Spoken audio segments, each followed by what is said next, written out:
President Mahama will know no peace from Sam George until he signs that bill.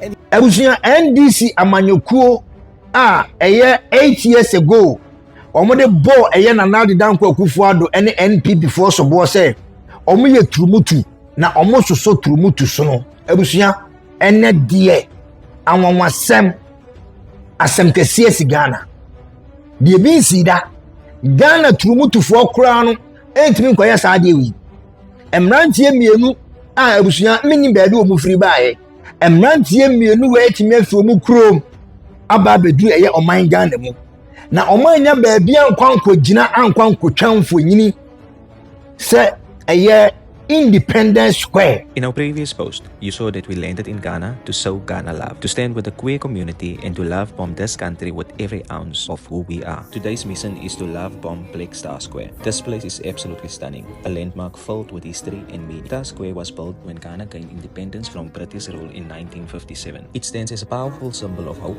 freedom and African strength. It's exactly why we had to be here, because love and freedom aren't privileges, they are rights, and every LGBTQIA+ person deserves both. But to be honest, this was the hardest suit yet. The tension in the air was so real, security everywhere, watching us closely. We were warned not to be too touchy, people staring at us, the energy was heavy. And what stood out the most was looking up and seeing the words freedom and justice engraved on the building, while knowing not everyone in this country gets to experience that. In the background of our photos, a beautiful straight couple was freely taking their wedding pictures, openly celebrating their love, and it hit us. Something so simple, yet something so impossible for so many queer people here. We didn't come here to play it safe. The tension was real, but so was our purpose, to meet hate with love, and to take up space, and to remind Ghana's queer community that they are seen, they are loved, and they are never alone. Stay tuned to our socials to see what happens next as we continue to show Ghana queer love. The revolution has started. We will protect the innocence of our children, and we will fight against any influence of LGBTQ, comprehensive sexuality education, or homosexuality in our country. We will not allow for same-sex marriage to be in our country. Abusia emfonyini die omotwetwa bi ankasa ana chese emema mienu omudi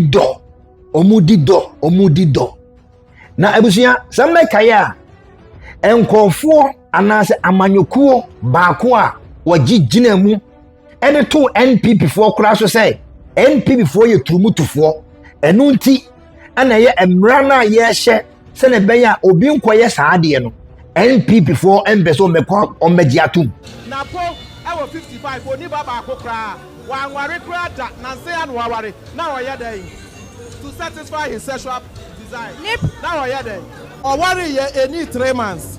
It's my same business says papa way because we are according to Abraham Maslow's theory of needs. If we are say obia would do puberty stage a yes sexual satisfaction obia pebi. Sa papa way 55 years and then I know the year man energy won pem. The church say Ghana for him.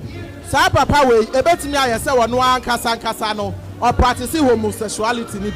That is the reason why na all champion say ye massa homosexuality no Ghana education ye curriculum we are Africa now. There are certain expectations, social expectations maybe a wunya 30 35 for comfort. We are normal human being. You should be married and have children. Na omodo omonsa ahya samra na se na Sam George mpo e kan say yewura Mahama e ba ban mu na se yewura Mahama wa ahya samra na onene be kon. I mean, if you get a nod, how far would you hope to push it?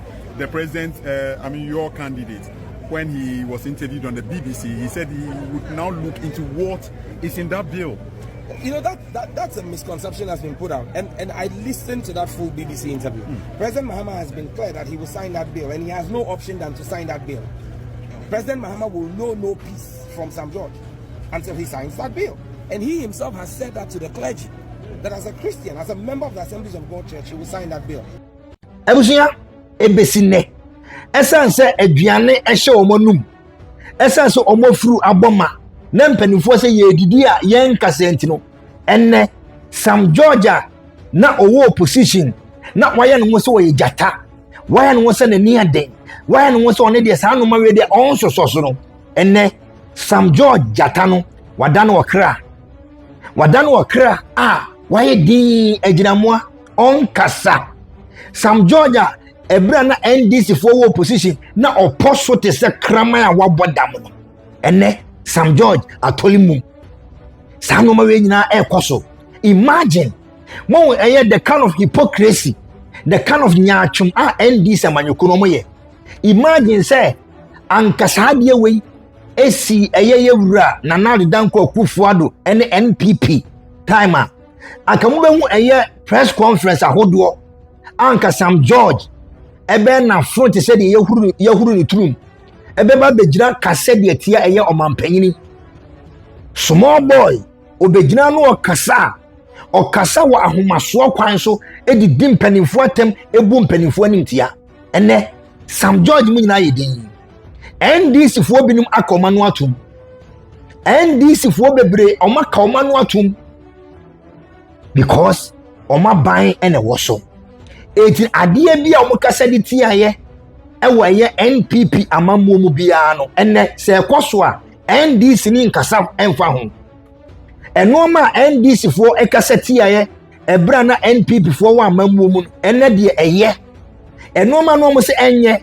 omukasa tiaye ene de NDC na aba power ye darling boy yewura Mahama na aba power eti emre bi atwam na enya ene de eye eti NDC fo sabi obia kana no atum ene Ghana ye Independence Square adani gay fo edi twamfo nyini etwa eye shooting akese edi do ewo ye Independence Square ebusia enimguasie benes ni wi enimguasie benes ni wi na prempe ankamene memfa ho ba sabi adua babone na wudua no eno ana ne aso ai wo se wutwa aduaba na wo de share fom no ene aso ite wo se wutwa na prempe ankamemfa ho ba ensama NDC fo binum ede ye propaganda NDC fo bi ekasa di tiaye edi mpanimfo atem awo Ghana kuro no mu ene Christopher amu Ghana Christopher nyaachum Prophet Kofi Oduro nyaachum unhu ye Prophet Kofi Oduro unhu ye medini se unhu so a obeka wano atum because ye nyaachum ebia me kan ene ebia be kanyam amu aba be kasa dia fa ho Prophet Kofi Oduro mu nyina te Ghana ekasa tiae se NPP for eso eye Trumutu NPP for eso eye gay for so enu nti ana mo mpese o mesa eye saa bill no ene Prophet Kofi Oduro won wa ban no aban na wo ye campaign e de ma wo mo no ene mo de o mama ho kwan ama ye de ye Independence Square hon ye Independence Square won de o mama kwan a ene ye Independence Square o mo de ye me Independence Square o metwa mfonyini wo ho metwa video ho ye wo national security for mpanimfo a o motetete ho ye wo eye enkofo o mote ho a o mo bo ho ban se wo tu drone kura na o mutimi ba be catch o say ye ntu drone e wa ha me o match me drone da baby a Ghana ni a se bi me nye gay me twa video na me shoot keke e dia promote Ghana ebusua me kodru no o mo say o mo ma me ho kwan ma me ntu drone because all is security zone yate baby a security zone no ana mama ho kwan ama nkofo mu ye gay ejina ho teponko so etwetwa pictures. The tension in the air was so real, security everywhere, watching us closely. We were warned not to be too touchy, people staring at us, the energy was heavy. And what stood out the most was looking up and seeing the words freedom and justice. Baby a security zone no ana mama ho kwan ama nkofo mu ye gay ejina ho teponko so etwetwa pictures. Even dogs need Trumu. Prophet Kofi Oduro wakana no atum obubu nya ede agu nasum se de ekoso wo man Ghana mu bia no Prophet Kofi Oduro aye na adwen se wonte se wo ye mum na so asensi na ni so asenfra enti wo hu hwe. Imagine say anka saade we esi na Danko Akufo-Addo time wa imagine say anka saade we esi na Danko Akufo-Addo time anka Kofi Oduro beba betiantima ba be ye tie omanya emu mpanifo esoso Trumutu so anka sei ene nsama anka wene nsama Kofi Oduro anka obeba beka Samuntie o maya wososo Trumutu so ene de Kofi Oduro one buy na aba power into waka wano atum one buy na aba power into waka wano atum eye Kofi Ochredako KOD won so posti yo who posti ye ebusa nyansa questions ba esan say NDC for mpanimfo binum omamu appointment na sebi omuhu say de otro ye no ene de wo post ebegu aban nanimu ase no empofiri wona na omo frɛ say abrantie yi de wa post ni free ho entempana ana KOD Kofi Ochredako KOD oko delete sa post we ba KOD onya smart onya fast Facebook no so no se odi bibi to na wo delete a yen sa Canada etino eni kwanza anka wo ha wo se wo delete because the moment we hear why say wo delete no yen na edin kan a download the ato the transcript screenshot na ato dada ediementi ana KOD uko delete ye KOD ubusa nyansa question but as I say pressure call from above yama wo appointment na aduane hye wo num nti e wo se wo ka wano tum te se eye your friend say Kofi Oduro e wo so ka wano tum te se eye your friend say Sam George e wo so ka wano tum te se eye Captain Smart etino KOD and empofrim wona ana okọ ye no ko delete ye on pen ho asem because when delete a one sha ye beje eye na appointment na free nsem into ko delete ye ba o delete ye no ye wo screenshot no wo e die be ntina wo delete ye mo manim guase mo enim guase a atomo mo anamo na mo siese mo so Trumutu so na NPP amanyekuo no NPP baomia na na dedanko akufuado omiye Trumutufo na po eye Trumutu Kevin Taylor betra social media so ejina sanse we so edi na patem Kevin Taylor ejina sanse we so eye so many videos edi eye na patem se na po ye Trumutu NPP for ye Trumutu enu ntino mo mbeso mbesan no ene mo party na aba mu hwede ekoso ewo ye Independence Square hwede ekoso ewo eye Independence Square mo na mo se mo nso Trumutu so no ade tina mo bae mo nkosan yompo dia anka eye Parliament House no mo majority etimu hia se mo be kwa akoto so aba o sibia mo di levy eba no mo fa kontinu ase entempana moko sanye eman be ye mra no ade ntina eye LGBTQ++ ne de keke ka ho no emra no mo nkosan ene Captain Smart waye nanum se kwakuo Captain Smart aka nanum asim Captain Smart aka nanum asim aka nanu atum nyaatwem ne furaye ma ne party na aba power eti kasa Bampanin toto tesamo mupa munye this stupidity. I swear on the last drop of my blood and I come back boom to Captain Smart. We will march the youth to parliament and we will deal with all of you. Trust my words this morning. Listen, let me sign this and let me say this. Try that rubbish and me, I will lead the youth to parliament. Captain Smart. The king And then get your bullets show. ready. I am willing to die for this country. You will believe me in this country. Me come be here. Me come in and everyone so from. Captain Smart. The king of morning show. Come over, pomu. Mo pamu ye mema.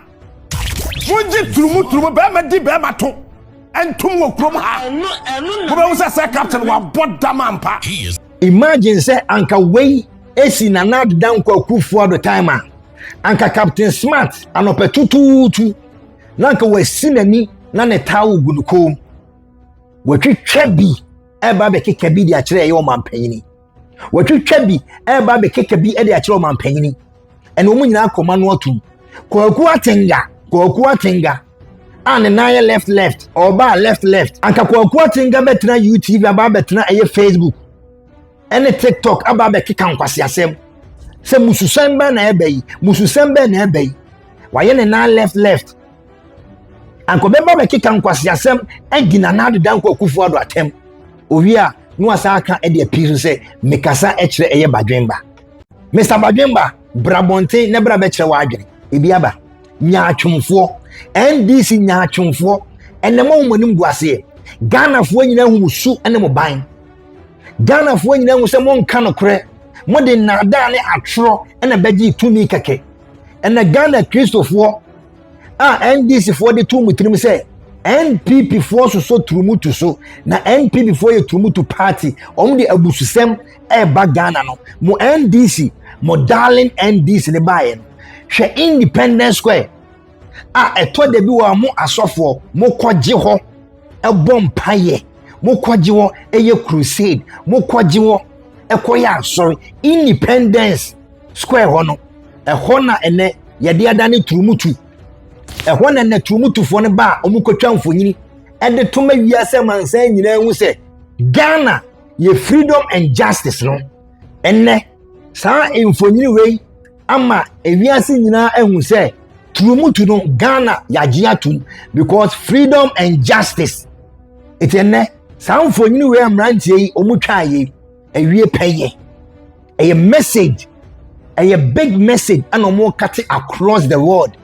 Say and now ba Ghana yaji Trumutu atum because Ghana no ye coat of arms no ya chiro ho say freedom and justice. It is said omo manya freedom no and omo say nya justice aka ho say oye gay ni a untimi mfa ho sanka no untimi nya ne hwe obetimi aye ni gay sem obetimi aye ni Trumutu sem and Ghana because freedom and justice. More message na boys way omode akwa wiase. More message spread it to the world. To say Ghana officially some ranti we patch say Ghana yaji gay atum. Okuje to abroka so won e de be na wo kan de afa ho. Sam George de wo ye nya atwom. Eye nipa bia won kan no kore. Ene mo manim go ase Ghana Christopher NDC for the shame mu e the shame trim say NP before ye Trumutu party no ene e de be na mo ka de afa ho opambo Ebenezer wo de ensamfo bia NDC be ye bia no wo de also support no mejiri say opambo Ebenezer miame wofa eno mejiri say opambo Ebenezer we so be support ana say wo de wo say abampapa na aba eti ade bia NDC for eye anasa ade bia asi ewoye oman Ghana mu NDC time so bia eye papa eti opambo miame wofa Ebenezer prophet 1 ede be na wo kan dia fa ho ebesine eye LGBTQ bill no yewura Mahama ne NDC for say omura fi enkofo wi no mo ma eye na na de danko kufu do pressure omo bona na de danko kufu do pressure se na na de danko kufu do one sign no naka ya adwene ye se ankomo do mo ba no ankendi na otwe mienu mpo ankom be sign Sam George ekai se omo de se Ghana for Christopher ehwe Ghana for nkremofo ehwe na omo to aba de ma eye wo mo a omo ba enteki eye 1 month enteki 1 week o me sign ekosi sen a radio station video ekosi sen NDC for ede to eye yewura ba omia so se yewura ba omia enkasa ntiaye entino omo paache se yewura ba omia e support enkremoni a wo support eye Trumutu omo sheda ede to yewura ba omia so se yewura ba omia e support enkremofo wo Ghana nyina monto abentia eye yewura ba omia because wo ye kremoni a ososo ade a eye haram emma yenyanum kremofo gina so kwoto aba esumeken na yewura ba omia akase de etia na yewura ba omia wakasa de etia sa ono no de on support by change na kan yewura ba omia mpo na danfo kura enye Trumutu ba yoma yama mpanyini se na danfo ba akwa allege se na danfo ba akwa Trumutu allege as yewura ba omia na danfo bia nye Trumutu woni eye adanfo bia o Trumutu enso mo sheda de to no so nyaatwum Ghana fo nkremofo nyaatwum Ghana Christopher ebinom e de to no so to aba de tia no ladies and gentlemen, I would like to take this opportunity to personally comment on the raging issue of LGBTQ in Ghana. First of all, it is important to note that our cultural and societal norms and values as Ghanaians frown on the practice of homosexuality. Furthermore, as a Muslim, my view on this matter aligns with the position of my religious faith. Allahu Akbar! Allahu Akbar! The Holy Quran is replete with verses frowning on LGBTQ acts, including same-sex marriages. My faith is therefore very strictly against the practice of homosexuality. Allahu Akbar! No ifs or buts, no shades of grey. Therefore, I personally cannot support that which my religion and indeed all major religions in Ghana, as well as our societal norms and values, clearly and unequivocally forbid. All the major religious traditions in Ghana, Christianity and Islam, are opposed to this practice. Adeɛ bi a NDC ɛwɔ position ɔmo kasa ti ayɛ sɛ ɛnyɛ no ɛnɛ ɔmo ba power deɛ ɛyɛ ɔmo ba power deɛ ɛnyɛ bɔne adeɛ bi ɔmo kasa de ti ayɛ sɛ ɛyɛ bɔne ana ade tina NP before yɛ sei ana NP before yɛ mamboyɛfoɔ ana NP before deɛ ɔmo nka no korɛ ɛnɛ ɛnoma hodoɔ a NDC ɛde bɔ NPP kɔɛ do no ɛnɛ ɔmo yɛ no double pro max abusua me say nyankopɔn ɛbɛbiebie nyaatwomfoɔ no ɔbɛbiebie ɔmo to ɛma nipa nyina ho ɔmo so ɛna ɔmo ban ɛnɛ officially saa boys we mienu ɛde ato dwa akyerɛ sɛ Ghana yɛagye saa no mana to mana because ɔmo say the freedom and justice ɔmo akɔ gyina yɛ coat of arms yɛ independence square hey ɛwɔ sɛ Ghana ɛnɛ ɛyɛ awerɛho da ɛde ma ɔman konkono Ghana ɛwɔ sɛ ɛnɛ yɛ awerɛho da ɛde ma ɔman konkono Ghana yɛgu yɛ ho anim ase. Spices nine ma. Hello. Mama spices are ebe mama aduane aye tasty, appetizing and delicious. Spices dey and no any Remy spices. Ordinary Remy, dependable. Remy spices, Remy. Hey, Papa, what the Remy spices you aduane a? Ema aduane ye fine. Kai say Remy spices dey so who you so a. Emfa spices fufuro bia amfra. Every say Remy spices dey ordinary home. Flavors no so dey bebre. Chicken, goat, jollof, stew.